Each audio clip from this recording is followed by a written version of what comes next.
السلام عليكم ورحمة الله وبركاته، عاملين ايه؟ يا رب تكونوا بخير. معاكم انا طاقة ممدوح في فيديو جديد.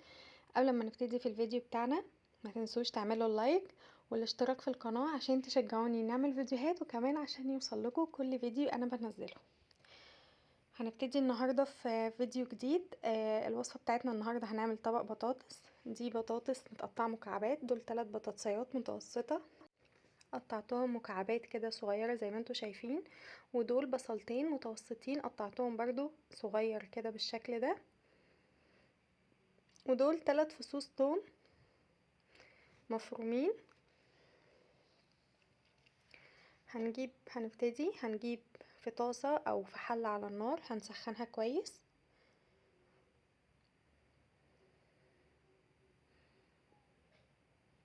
بعد كده هننزل بمعلقتين زيت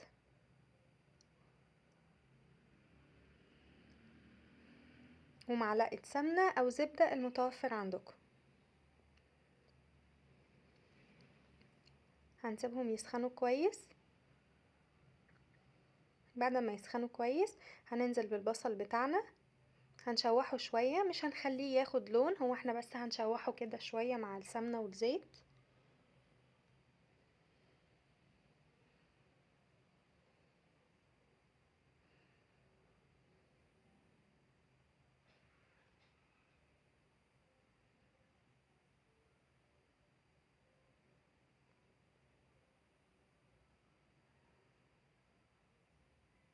انا بقلبه كويس علشان يبقى البصل كله نفس اللون.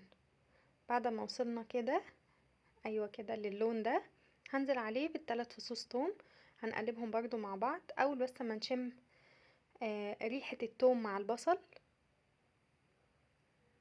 هننزل بالبطاطس.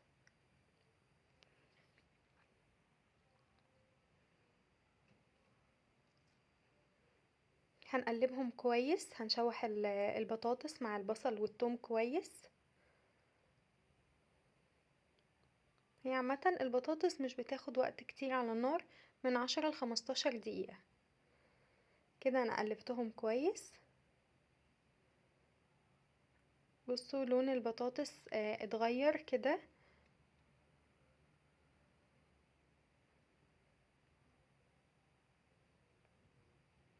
هنزل عليهم بعصير الطماطم، دول 4 طماطميات عملتهم في الخلاط.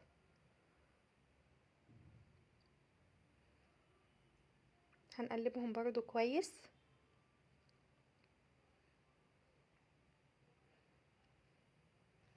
ما تنسوش وانتوا بتتفرجوا على الفيديو تسمي الله ونصلي على الرسول.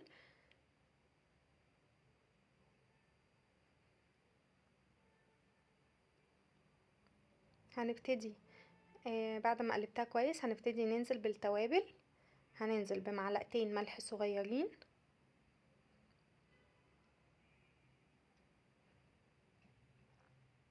بعد كده هننزل بمعلقة فلفل اسود صغيرة، ومعلقة كمون برضو صغيرة.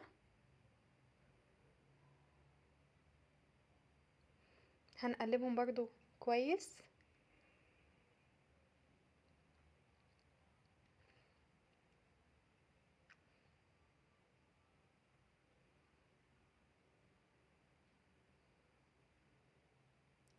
بعد كده هنغطي عليها لحد لما تستوي. بصوا هنا كانت استوت. الصوص بتاعها ده خطير بجد، جربوها وان شاء الله تعجبكم. بجد ريحتها حلوة جدا، التوم بيديها ريحة حلوة قوي وطعم برضو.